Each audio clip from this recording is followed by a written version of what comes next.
gotta say, I'm not gonna, yeah, I am a broken record. Bix and Ann and Steve, and Susan and Lynn are the bravest people I've ever met. Yeah.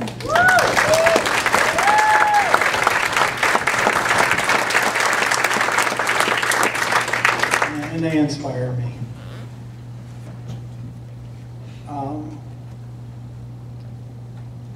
At Ground Zero, we spend a lot of time preaching to the choir. And the problem is that it's not a very big choir. In January, Martin Luther King weekend, we're going to have an action. And wow, I would just die to have all you people come up to Paulsbo, to Ground Zero, and to share that experience with us. It's a beautiful place. We're very close to the belly of the beast. We're half a mile from nuclear weapons bunkers. There's a fence. We don't cross it. Usually. Only on action days and only with ladders.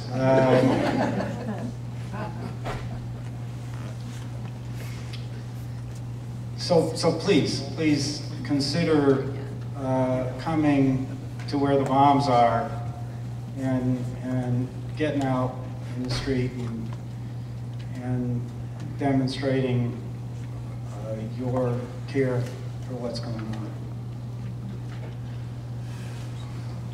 I'm not real comfortable here, but when the Plowshares asked me to speak, you can't say no. I'm too scared. So, as Sue said, I was a naval officer. I spent my adult life in submarines. I commanded a nuclear submarine, an attack submarine in the Pacific from 1988 to 91 during the Cold War. And it was all about the Soviets. And we, as a naval officer, I bought into deterrence, and that's what we've been doing, senior work. After command, I went to the staff of the submarine force in the Pacific in Pearl Harbor. And my title was Force Intelligence Officer, which really meant I sent submarines off to do secret missions. In November of that year, 1991, I was in a vault. My office was in a basement, underneath everything, in a vault.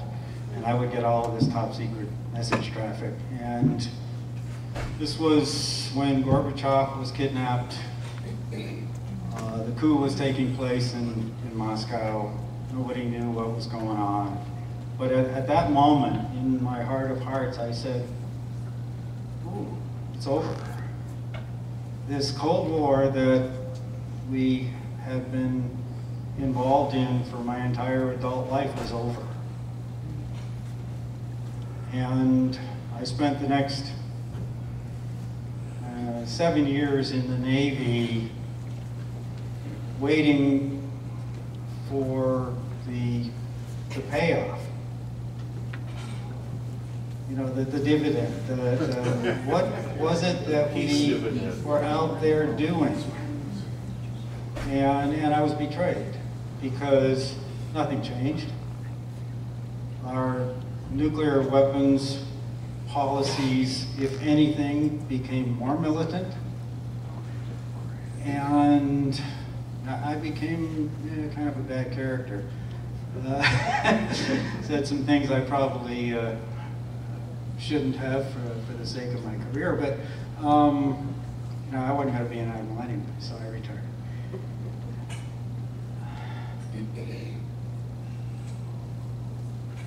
Fast forward to 2002, and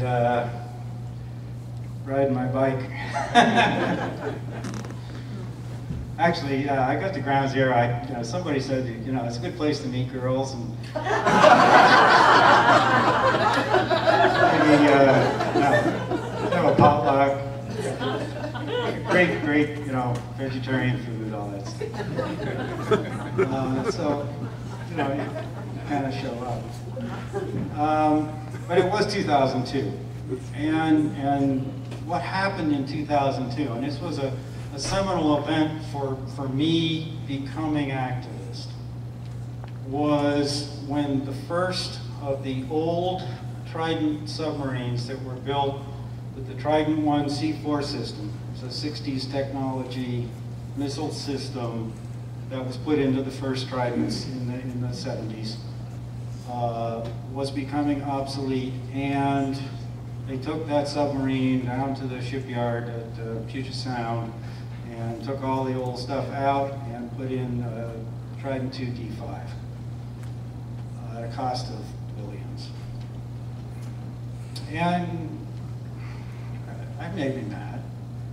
And I did some research. I'm kind of a studious kind of guy, and I got into the Federal Register and was able to find the debates that actually occurred in the mid-90s, around 96, where that decision was made. This was during the Clinton administration. We had been out of Cold War for 5 years. The Russian Navy, Russian submarine force was rusting at the piers. They weren't doing anything, they were done. Yet, Congress, in its wisdom, decided that we had to upgrade all those old submarines to the new, more sophisticated, more expensive D5 system.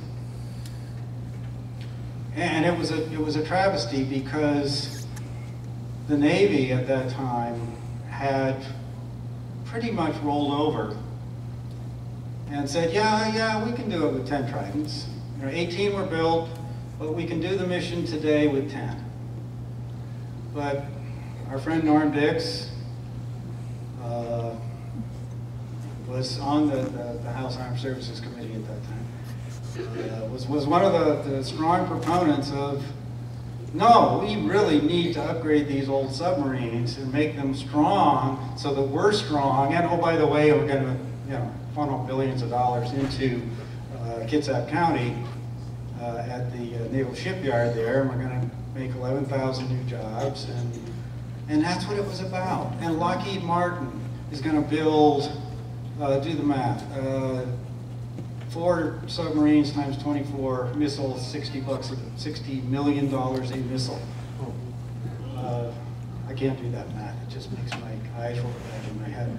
And General Dynamics, and there's 1,800 contractors and vendors that make components for that weapon system. That decision was the worst of the military, corporate, congressional complex that we're living under today. And that just makes me mad. And it made me so mad that I went to Ground Zero and turned into an activist.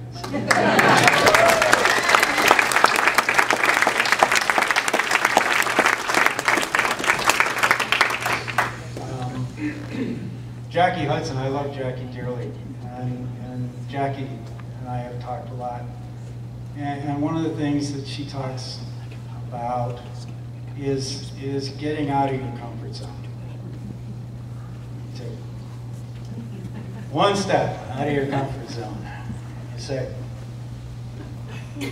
okay, that wasn't so bad. Well, what's your comfort zone? How many of you have written emails to your congressional representatives and senators?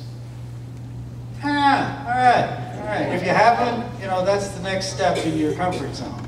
How many have been to an action at Ground Zero or something like that? Wow. All right, so, how many have been arrested? Oh, wow. right. All right, so we're preaching to the choir again. Well, it's all about making that next step. And then getting somebody else to make that next step. And somebody else to make, and then you achieve, I hate to get nuclear, but you know, that kind of is what this is all about. You get a critical mass, and you get 500 ordinary people coming up to ground zero and walking into the street and saying, we're going to close this place down. Amen.